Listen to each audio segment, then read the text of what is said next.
दरम्यान मुंबईमध्ये सुरू असलेल्या महाराष्ट्राच्या अर्थसंकल्पीय अधिवेशनामध्ये वसमत तालुक्याच्या विकासाचे प्रश्न जोरदारपणे मांडण्यात आले आहेत.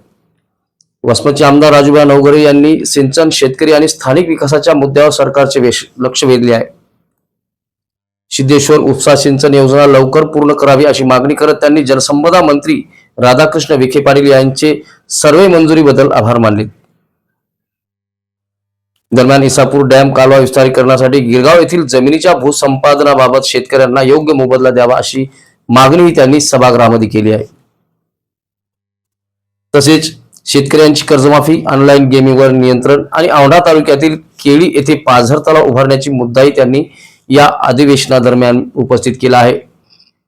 सन्माननीय विखे पाटील साहेब यांचे आभार मानतो की माझ्या वसमत मतदारसंघातील सिद्धेश्वर उपसा सिंचन योजनेसाठी कालच त्यांनी तिथं मागच्या काळामध्ये मीटिंग घेतली आणि त्या माध्यमातून माझा जो राज्यपालाच्या अनुशेषात असलेला जिल्हा आहे, माझा हिंगोली जिल्हा हा राज्यपालाच्या अनुशेषात आहे. 2014ला ज्यावेळेस मुख्यमंत्री फडणवीस साहेब होते त्यावेळेस हा सिंचनाचा अनुशेष त्या माध्यमातून निघालेला आहे. त्या बाबतीमध्ये विखे पाटील साहेबांनी बैठक घेऊन त्या विभागातील अनुशेष दूर करण्यासाठी प्रयत्न चालू आहेत. मी त्यांचे खऱ्या अर्थानं आभार मानतो की मागच्या काळामध्ये कैलासवासी शंकरराव चव्हाण साहेबांच्या माध्यमातून मराठवाड्यामध्ये जे काही प्रकल्प झाले त्यामुळे तिथल्या शेतकऱ्याच्या जीवनमान उंचावण्याचं काम झाले आणि आज एक खमक्या मंत्री आम्हाला भेटलेला आहे की त्यांच्या माध्यमातून कालच माझ्या विभागामध्ये असलेल्या सिद्धेश्वर उपसा सिंचन योजनेच्या कामाला त्यांनी तिथं फक्त सर्वेसाठी मंजुरी भेटलेली आहे. मी त्यांच्या माध्यमातून विनंती करतोय की पूर्ण प्रकल्पाचा पुनर्नियोजन प्रस्ताव आम्ही शासनाकडे सादर केलेला आहे. सिद्धेश्वर उपसा योजनेच्या कामास आवश्यक असलेले पाणी हे पूर्ण प्रकल्पावर अवलंबून असल्यामुळे नांदेड जिल्ह्यामध्ये जे सिंचन क्षेत्र कपात व शहरीकरणामुळे झालेल्या कपातीतून झालेल्या बचतीतून भागविणे शक्य आहे. या योजनेमुळे आवश्यक असलेले पाणी हे पूर्ण प्रकल्पाच्या जलाशयावरील व कालव्याच्या उपसा योजनेतील सिंचन क्षेत्र कपातीमुळे होणाऱ्या बचत सुद्धा विचारात घेतली जावी. सिंचन अनुशेषाच्या अनुषंगाने आवश्यक उपलब्ध पाणी तिथून उपलब्ध होऊ शकते. सिद्धेश्वर उपसा योजना ही लवकरात लवकर पाणी उपलब्ध होऊन पूर्ण करण्यात यावी. वसमत तालुक्यातील सिंचन सुविधेपासून दूर असलेल्या व सातत्याने टंचाईग्रस्त असलेल्या सुकळी, कोठारी व कोठारवाडी, डोनवाडा या भागामध्ये सिंचनाची गंगा वाहत यावी. यासाठी UPP ऊर्ध्व पैनगंगा प्रकल्पाच्या उजव्या कालव्यातील भाटेगाव शाखा व कालव्यापासून उपरोक्त गावासाठी सिंचन होईल यासाठी सुद्धा निश्चित मी प्रयत्न करतोय आणि त्या बाबतीमध्ये सुद्धा मंत्री महोदयानं त्या बाबतीमध्ये पॉझिटिव्ह तिथं अहवाल तिथं आम्हाला मागवलेला होता. मला आणखी एक विनंती करायची आहे. याशिवाय पैनगंगा धरण प्रकल्पाअंतर्गत इसापूर डॅम कालव्याच्या विस्तारीकरणासाठी गिरगाव येथील जमिनीच्या भूसंपादनाचा मुद्दाही त्यांनी उपस्थित केला. 2018 मध्ये प्रति हेक्टर 84 लाख रुपये मोबदला देण्यात आला होता.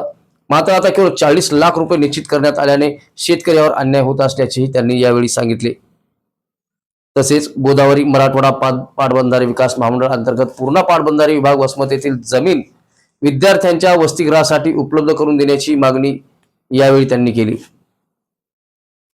दरम्यान राज्याचे माजी उपमुख्यमंत्री अजित पवार यांच्या अपघाताची गृह विभागामार्फत चौकशी करण्याची मागणी त्यांनी मुख्यमंत्री देवेंद्र फडणवीस यांच्याकडे केली आहे.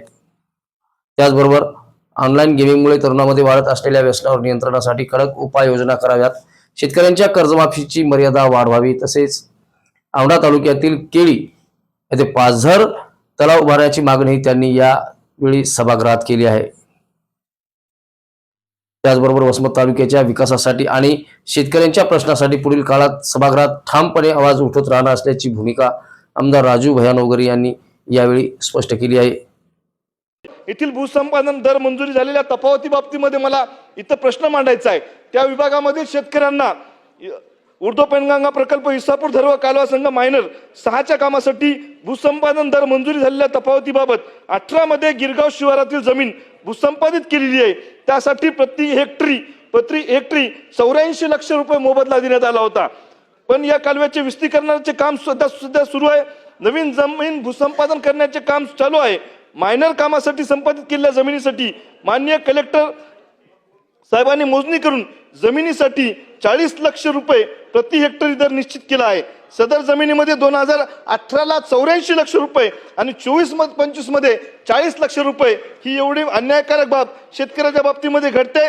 मागील दरापेक्षा 5 ते 7 वर्षांनी या जादा दर भेटायचा तर 50% करणे ही बाब अन्यायकारक आहे. निश्चित मंत्री महोदयाच्या माध्यमातून मी त्यांना विनंती करतोय की या विभागातील शेतकऱ्यांचा जो अन्याय होतोय त्या बाबतीमध्ये निश्चित आपण तिथं प्रयत्न करसान. मागच्या काळामध्ये गोदावरी पाटबंधारे विकास महामंडळ छत्रपती संभाजीनगर अंतर्गत पूर्णा पाटबंधारे प्रकल्प वसमतमधील 1 हेक्टर 60 जमीन आम्ही तिथं मुलामुलींच्या वसतिगृहासाठी मागितली होती. पण आता त्या जागेवर जवळपास 32 एकर जागा तिथे आहे. आपलं एवढी इन्व्हेस्टमेंट वाढलेली आहे आपल्या जागेची ती तिथला एकदम शहरातील मिडल भाग आहे आणि तिथं काहीतरी काम झालं पाहिजे. माझ्या विभागामध्ये मुलामुलींच्या जे मागासवर्गीय मुलामुली आहेत त्यांच्यासाठी तिथं वसतिगृहाची आम्ही तिथं मागणी केलेली आहे.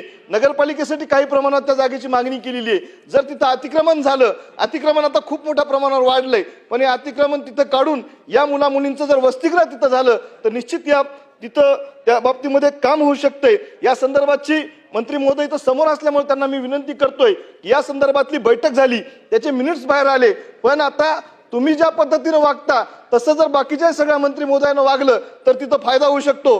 काल माझ्या विभागामध्ये मिनिट्स बाहेर आले पण तो अधिकारी ऐकायला तयार नव्हता. विखे पाटील साहेबांनी सांगितलं minister is a government not a officer is a government आणि ताबडतोब ते काम मार्गी लागलं. या पद्धतीने सगळ्याच मंत्र्यांनी जर काम केले तर माझ्यासारख्या नवीन निवडून आलेल्या आमदाराला सुद्धा त्याचा फायदा होऊ शकतो. त्याच पद्धतीनं मी आणखी विनंती करतोय की त्या विभागामधील जे काय आम्हाला ते जागा जर पाहिजे असतील तर सामान्य लोकांसाठी पाहिजेत आणि तिथं त्या मुलामुलींचं वसतिगृह झालं तर तिथं ते मागासवर्गीय मुलामुली शिकू शकतात. यासाठी मी आपण सगळ्याला विनंती करतोय. त्याच